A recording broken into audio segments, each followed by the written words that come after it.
Destiny, Ransom. Okay.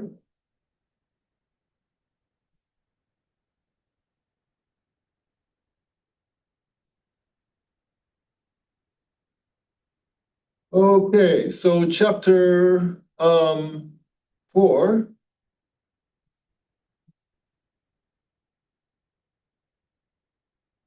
Basically deals with mainly the atom and what makes up the atom. If you recall, I think it was in chapter 2 or 3 where we discuss the Dalton's theory of the atom. And if you recall, I said that one of the postulates of his theory is that he suggested that the atom is indivisible. In other words, you cannot break it down into anything, any smaller fragments. And we now know that that is not true. All right, we now know that there are actually smaller fragments that exist in atoms. And these particles are namely the protons, the neutrons, and the electrons. And if you watch the videos for chapter 4, I went into detail about the nature of these particles. Basically, let me pull this up here. Basically, protons are positively charged.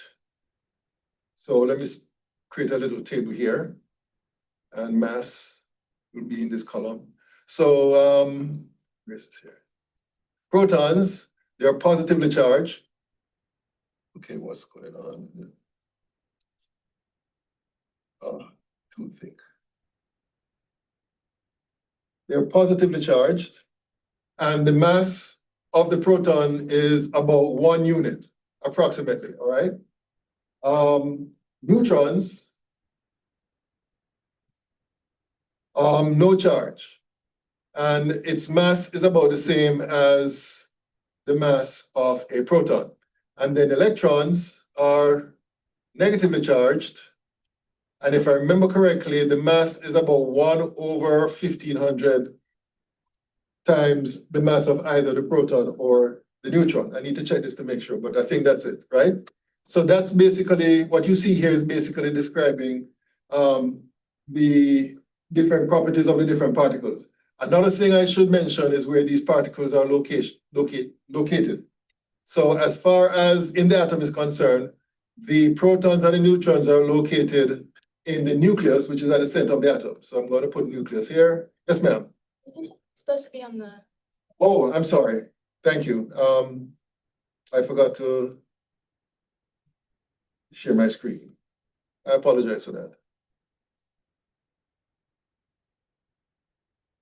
Okay. So I'm sorry, folks, especially those of you out there in Zoom. So let me just briefly recap, what I was saying. The 3 particles in the atom would be the protons, neutrons, and electrons. This column here represents the charges that each particle carries. The protons will carry a plus charge. The neutrons will carry a negative charge. I'm sorry, no charge, and the electrons will carry a negative charge. In terms of the masses of the different particles, the protons and neutrons, they have about the same mass, while the electrons are relatively much lighter in mass, about 1 over 1,500, if I remember correctly.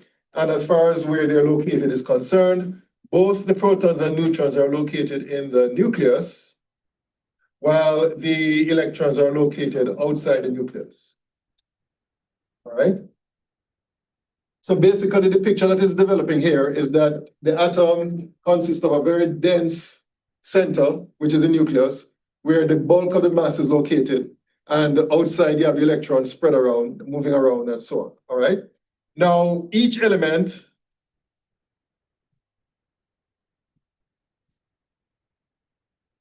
and we know what elements are. Elements are basically substances that cannot be broken down into anything simpler.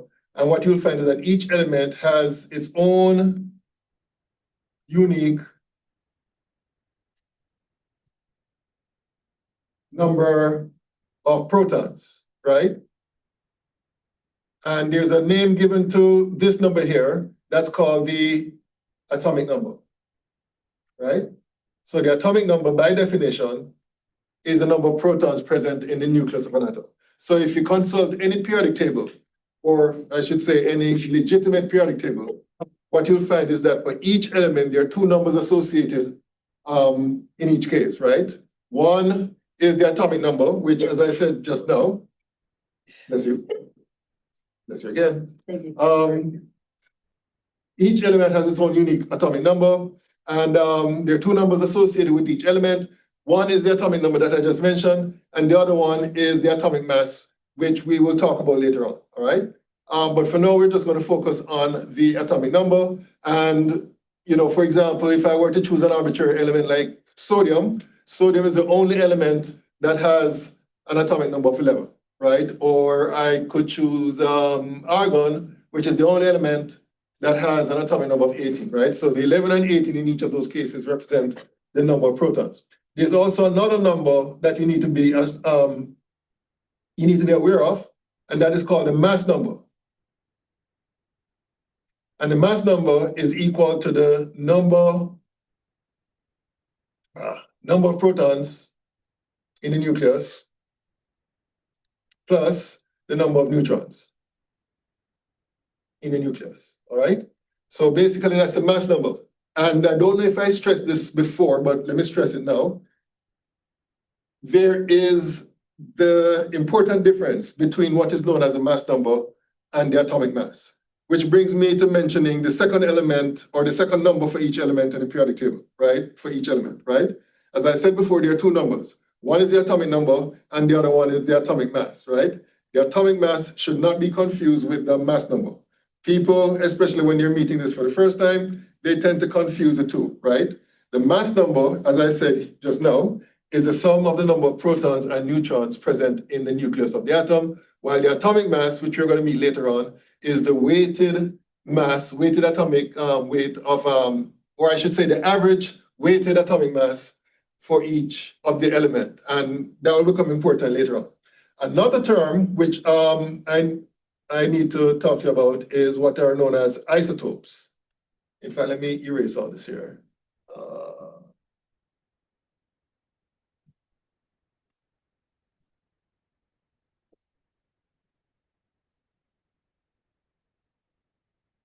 Okay, so isotopes. What are isotopes? Isotopes are atoms with the same atomic number, but different mass numbers. All right? So we know what atomic numbers are. The atomic numbers would be the number of protons in the nucleus of an atom. And the mass numbers would be the sum of the number of protons and neutrons, right? And remember I said that the atomic numbers are unique to each element. That is not true for the mass numbers, right? And that is why we have isotopes, because you can have situations where you can have two or more elements, or two or more atoms, I should say, with the same atomic number, but different mass numbers. And what that means is that they're the same elements, right? Or the atoms of the same element, but they're different by virtue of the fact that they have different mass numbers, all right? So just to give you a couple of examples, there are 3 isotopes of hydrogen, right? Well, before I even say that, there is a universal way of expressing the composition of an atom based on the atomic number and mass number, right? So I'm just going to use this sort of symbolism. So let's say E here represents the symbol for the element. Then we can write the mass number up here, right? And the atomic number down here, right? So A is the mass number. This is basically universally recognized in chemistry or physics as a representation of this sort of symbolism. A is the mass number. Z is the atomic number. And E is the element symbol.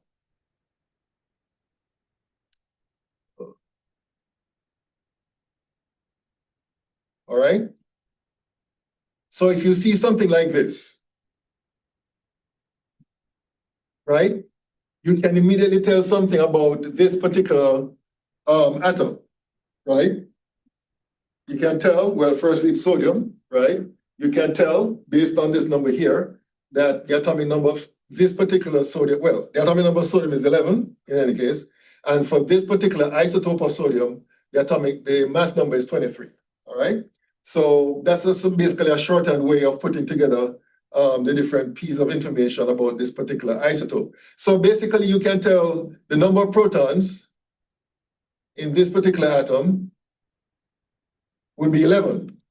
The number of protons and neutrons in this atom is equal to 23.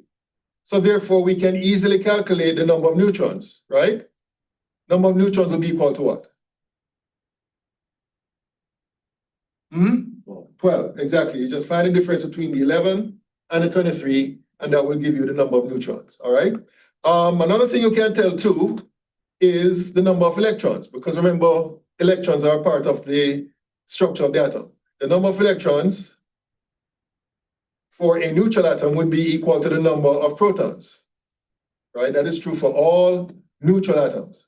So that means that in this particular case, the number of protons would be 11, all right? So just based on this symbolism alone, right, for sodium, then you can get, all these different types of information about that particular isotope, all right?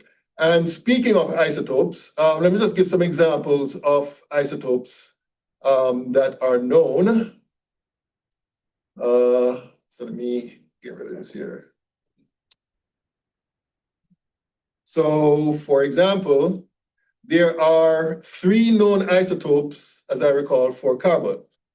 You have this isotope, you have this isotope, and you have this one, right? So the one that is most abundant is this one right here, all right? In fact, what you'll find is that if you get any substance which contains carbon, and if you could separate the different isotopes, what you're going to find is that they exist within fixed proportions with respect to each other, right? And the most abundant isotope of carbon is carbon-12, which is this one right here, all right? So based on what we have here, we can determine, for example, the number of protons in each case, which would be 6 in each case, right? It's all carbon, so therefore the number of protons would be 6. We can also determine the number of electrons, which also would be 6 in each case. But the difference, of course, would be the mass numbers. Or I'm sorry, the number of neutrons. That's what I meant to say, number of neutrons. Okay, so the number of neutrons in this case would be what? For for carbon-12. 6. 6. What about this one? 7. And this one? 8. 8, exactly. All right. So this demonstrates the difference between isotopes. They have the same number of protons by definition, and because they're neutral atoms, they have the same number of electrons, but the difference would be in the number of neutrons, and that's the reason why the mass numbers are different. All right. Okay, so any questions about what I've just discussed? Any questions? Any questions? All right, so with that said, I will now give to you assignment 4. And let me just say this before I hand these out. So your next test would be the 9th of February. And basically what I've decided to do is that test will cover chapters 1 through 3, right? So this will not be on that test, all right? So please make a note of that. I'm going to say more about it, especially with regards to doing the test at the testing center, but I just thought I should give you a heads up now so that you're aware of what your first test will cover. I think I sent you your graded assignments 1 and 2, right?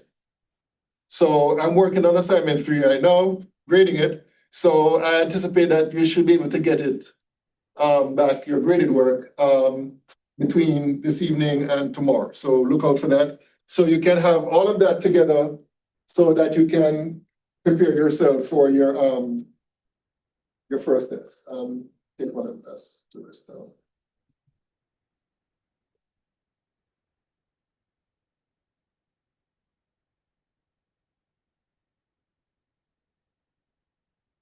Pass this down. Here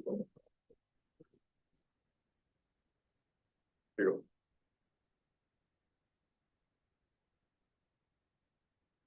go. And for you guys out there in Zoom, I'm going to publish assignment 4 right now.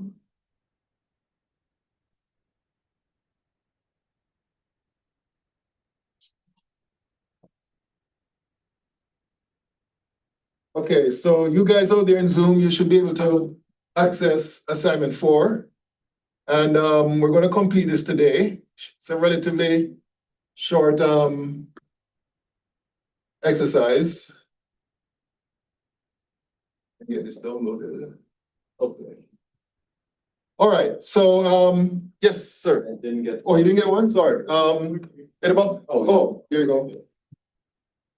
All right. So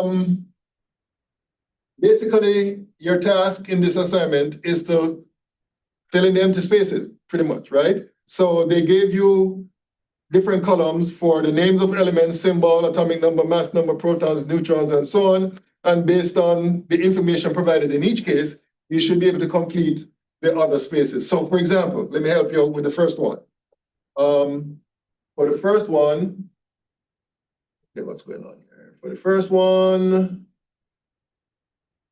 they gave you the element name, they gave you the number of protons, neutrons, and electrons. So if you remember the definition of atomic number, that would be the number of protons. So therefore the answer here, or what you put in the space here would be, well, this is a symbol, I'm sorry. So this would be Cu, right? Here is where you're going to put the atomic number, which is the number of protons. So that's 29. And the mass number would be the sum of the protons plus the neutrons. So that's 29 plus 35, that's what? 5 and 9, 16. So that's what? 64. 64? Okay, yeah, so that's it. All right? And basically you're going to do the same thing for the others, right? So make sure you complete that, and that's pretty much all that we're going to do today, unless you have any questions.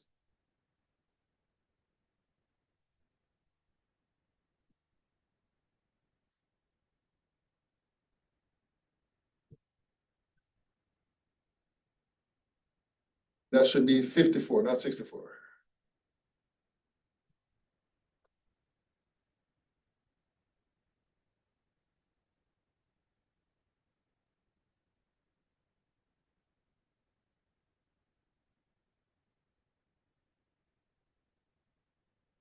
Oh, 64. Yeah, that's correct. Okay.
Somebody's asking a question.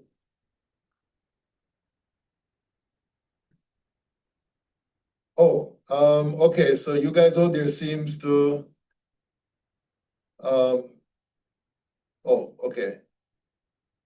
Yeah, we're not shut down. There's nothing wrong with the volume or anything freezing. Just in case you missed it, we're working on assignment number 4, which is now available in Canvas. And this is the assignment right here.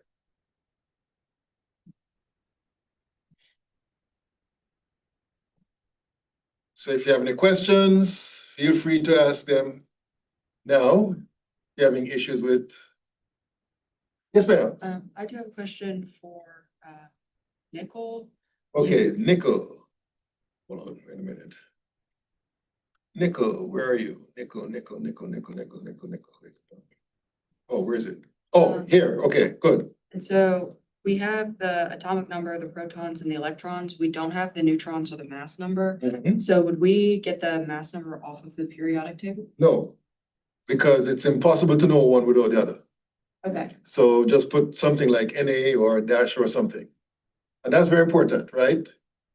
As she correctly said, we have the number of protons and electrons, but we don't have the number of neutrons, and neither are we given the mass number, right? And if you recall from the definitions, right, in order for you to know what the mass number is, you need 2 things, the number of protons and the number of neutrons, right? And vice versa. If you want to find out the number of neutrons, you need the mass number and the number of protons. Since we have neither the mass number and the number of neutrons, then that basically means that we cannot find out one without the other. So you just leave those spaces blank. Or you put a mark or something saying NA, whatever.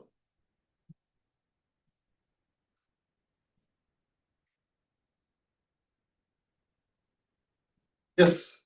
Oh, platinum. Which one? Platinum. Okay.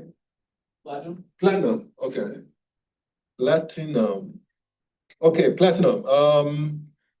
Okay, so what I would do in the case of platinum, let me make this smaller here. What I would do in the case of platinum is, well, firstly, the first thing we can write down is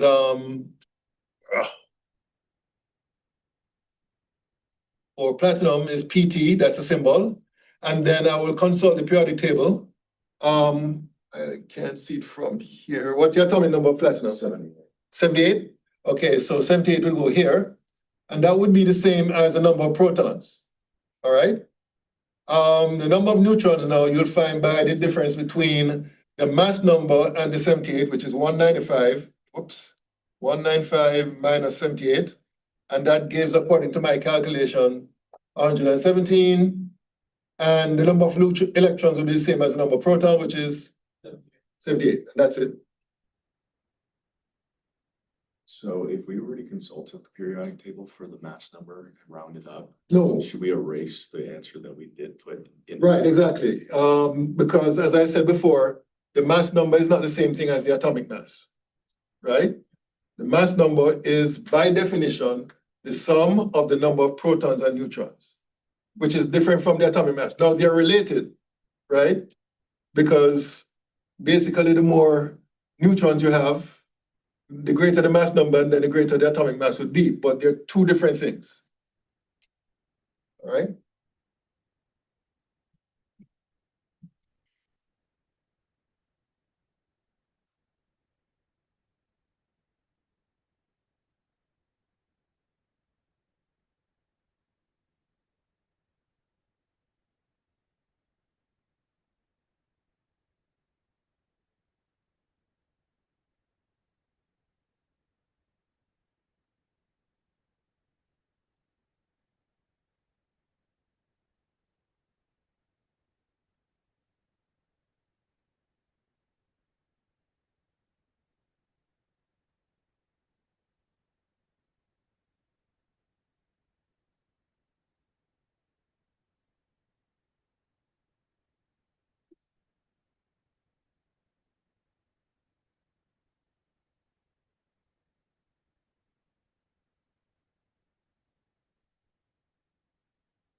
Let's see, did anybody come in late? Hold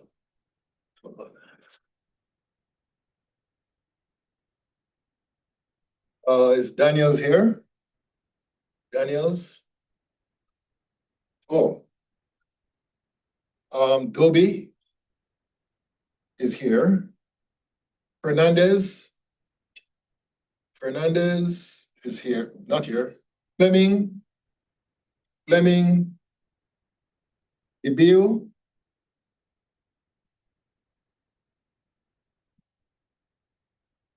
Huyan.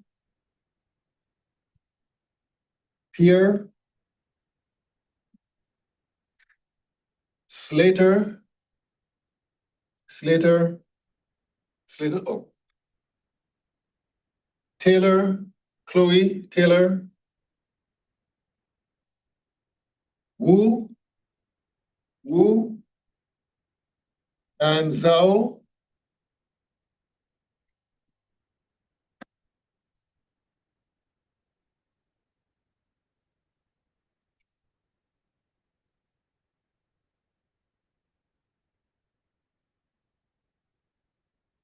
Or somebody said something. Okay, so to answer your question, Miss Arenas, I was just checking to see who came in late.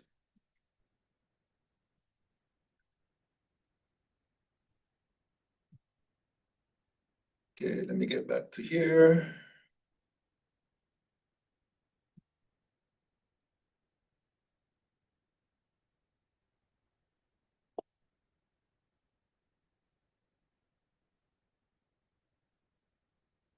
We're gonna go.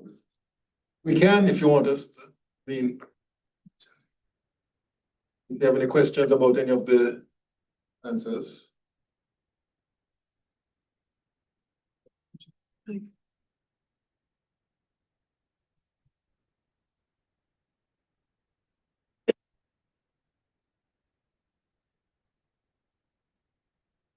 Oh, yes, sir. Calcium. Calcium. Okay, let's see here. Where is calcium?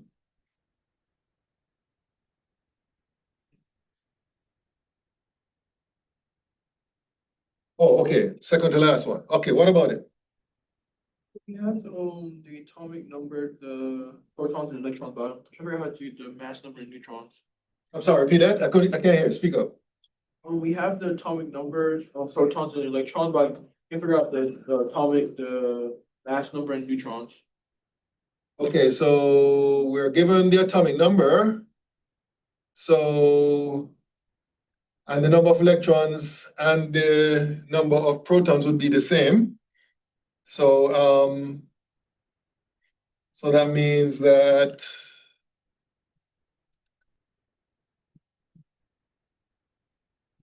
well, firstly, we can write down the name here.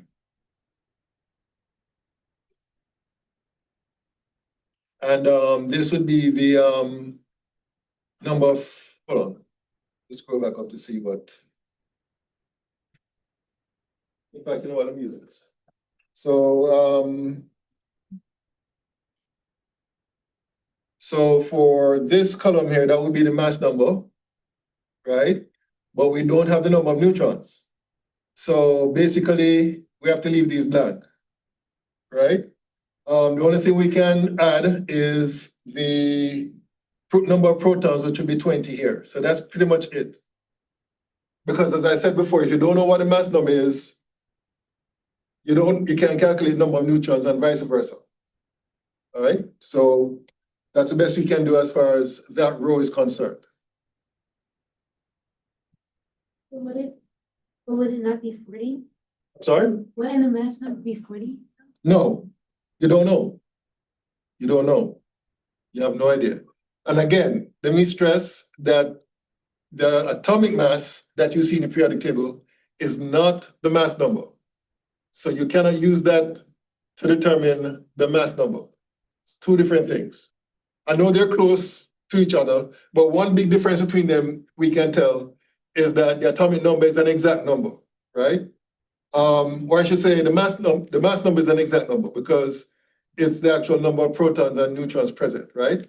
The atomic mass is a measured number. And as you can see in all these values here, it's expressed to a certain number of sig figs. Most of them are expressed in most periodic tables to 4 sig figs.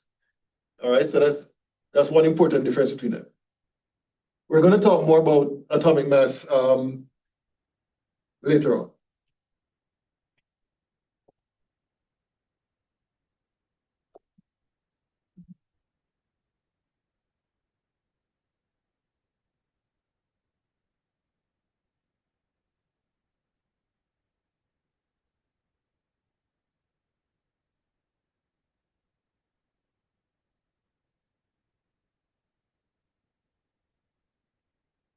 Okay, so if you're finished with it, that's pretty much all I have for you today, unless you have questions you want to ask.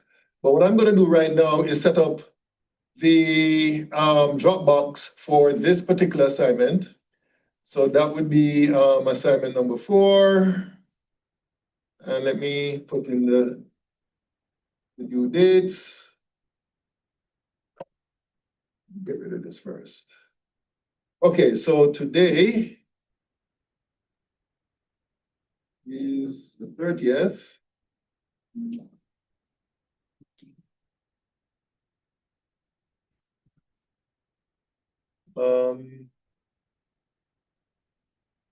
What's going on here?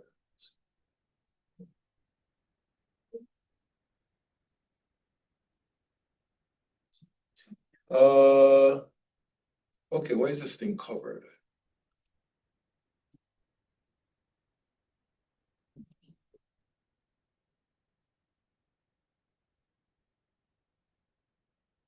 Let's scroll this down.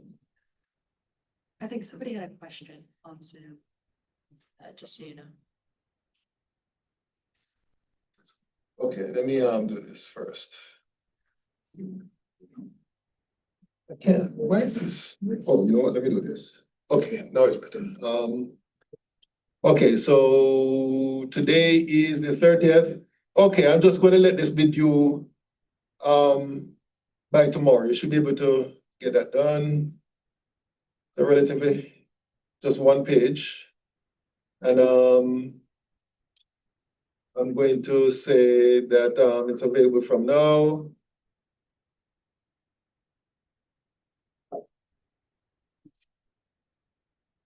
To tomorrow. And save. Okay, so now you should be able to submit that assignment. And somebody had a question, 2 persons actually. Okay, let's see here. Okay, so Della Vega was asking the mass number for, I presume you're saying iodine. Is iodine here? Oh, okay. Well, the mass number is given in the case of iodine. It's 127. I don't know if that's what you were asking, Miss Della Vega. Oh, somebody was saying, oh, Shivani, so we can't put the atomic mass on the periodic table. Yes, right. Do not, again, let me say again, do not confuse the atomic mass with the mass number, right?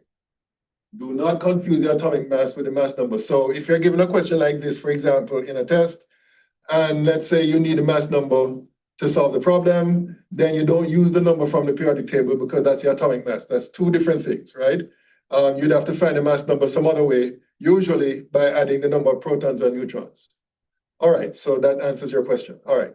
Okay, any other questions? No other questions? All right, so that's pretty much it for today, folks. I'll be available during office hours later on today, so if you have any questions, and make sure you submit that assignment by tomorrow. Yes, ma'am.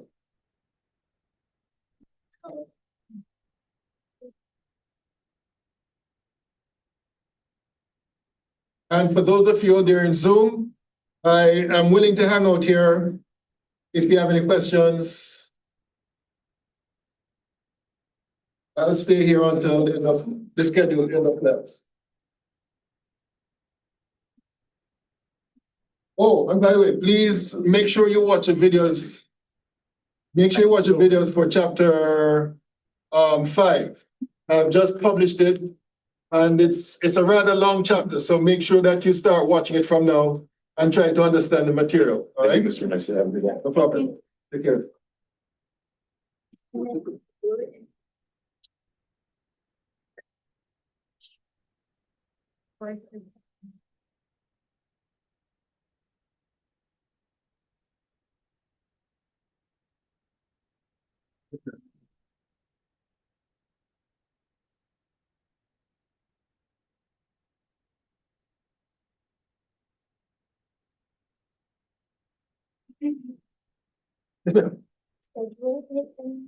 The testing.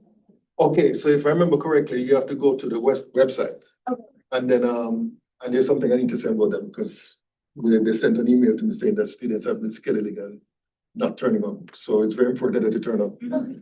But yeah, you go to the website and that's it. You know, I think they have slots, like, you know, time slots for different days and so on. And I think they have a rule saying that you cannot schedule an appointment like, if I remember correctly, like 30 minutes before the testing center closes or something like that. I don't remember exactly. But yeah, but that's how you do it. You have to go to the website. And then are we timed on the test? Yes, Okay. because I send them every information about the test, including the time, how long you should take. Okay, perfect, thank you. All right?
You can see it like popping out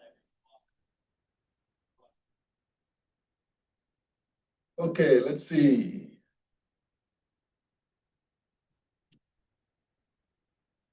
Oh, so, okay, somebody was asking about the test and somebody answered, and she's correct, the person who answered. Chapters 1 through 3 would be what the test will be based on. So, as I said earlier, I'm grading assignment 3, now. So, I expect that I'll be able to complete it either this evening or definitely by tomorrow. So look out for that. And you can use, the graded work. And I think I've posted the answer keys for 1 and 2. I'm going to do the same thing for 3. You can use that material to review for your first test.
Okay, let's see here.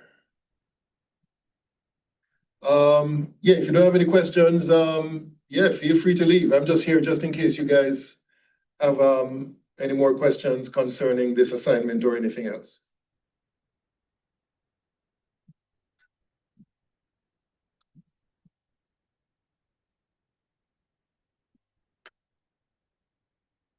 Yeah, you too. Take care.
Okay, I'm leaving now. I'll see you, hold on, wait a minute.